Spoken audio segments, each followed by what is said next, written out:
What's up guys, Sleepy Pete here with another Fury Warrior PvP video with my friend a resto shaman versus a destro lock and another shaman. At the beginning of this match I thought this shaman was elemental because of the electric shield buff he has, but it ends up he is actually a resto shaman also, so it's resto shaman lock versus resto shaman warrior. And I want to get on this shaman at the beginning because I think he's gonna be free casting lightning bolts and crap at me and blowing me up. But he ends up being resto, like you see here in a second. He's gonna cast Riptide. He popped Mana Tide already. I think that might have been a misclick on his part, but whatever. And this lock feared me at the beginning, but that's really the only CC I get throughout this entire match, which is really bad because this shaman's taking a lot of damage. As you see here, that had about a quick burst of about 30k right there. This shaman doesn't really do a very good job of getting me off him. I don't know much more he could do. I just have so much movement in Fury. Yes, Fury is very viable in PvP.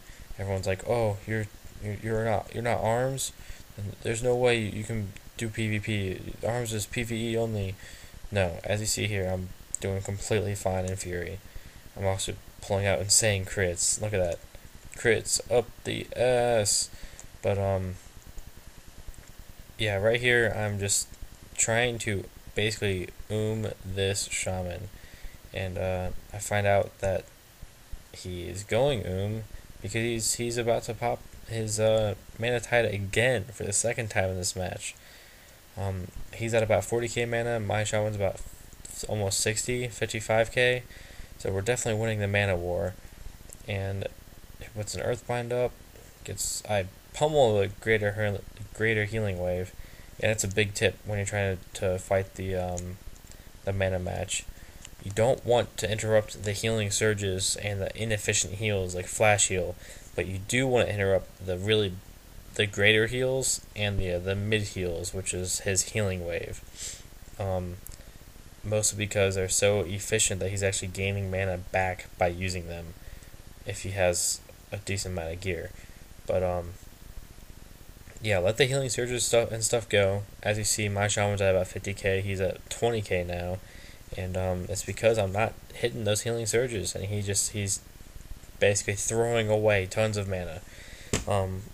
Here the lock gets on me a little bit, not too worried.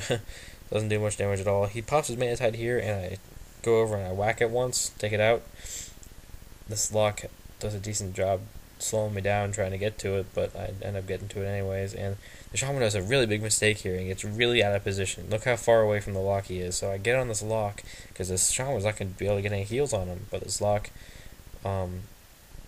runs back up into the middle, gets in line of sight of his healer so that he can get some heals off. But I get enough pressure on this lock that the shaman has to use those healing surges again.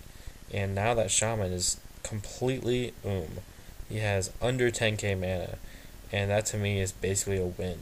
When my shaman's at 60k mana and theirs is under 10 and doesn't even have any mana to do any casts, that's a win in my book. So basically at this point it's just how do you get the kill. Had a little bit of line of sight issue there with the waterfall, but other than that the shaman's basically done for. He has no healing left, he has no cooldowns. He's probably about a minute away from his mana tide, but it shouldn't take that long to kill him.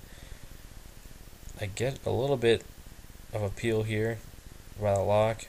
Doesn't really work out for him though. That lock really needed to peel more. He needed to at least try to peel more. This is probably a really inexperienced team, and another really big mistake on the shaman here is he was not reapplying his water shield. He had his earth shield up at the beginning, which kind of, I'm sorry, not earth shield, but lightning shield up at the beginning, trying to fake me, which he did a good job faking me, but he wasn't reapplying his water shield to get his mana back, and that's what killed him in the end. My shaman's reapplying his water shield and getting mana back, but this one isn't, so he's losing out a ton of mana.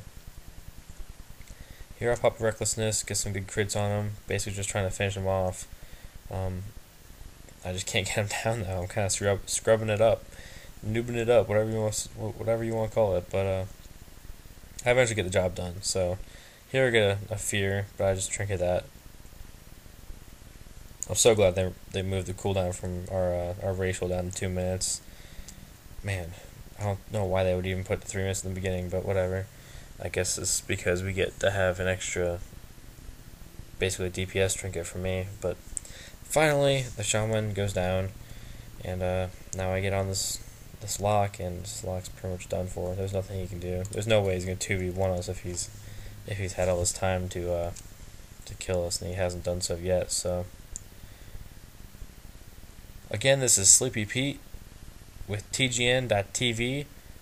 Go to their channel, comment, subscribe, thumbs up. Great channel, look around, playing different games.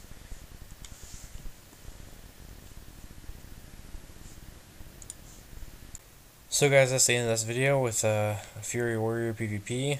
I hope you liked it. Again, this is Sleepy Pete with TGN.TV. Go to their channel, comment, subscribe, thumbs up. See you next time.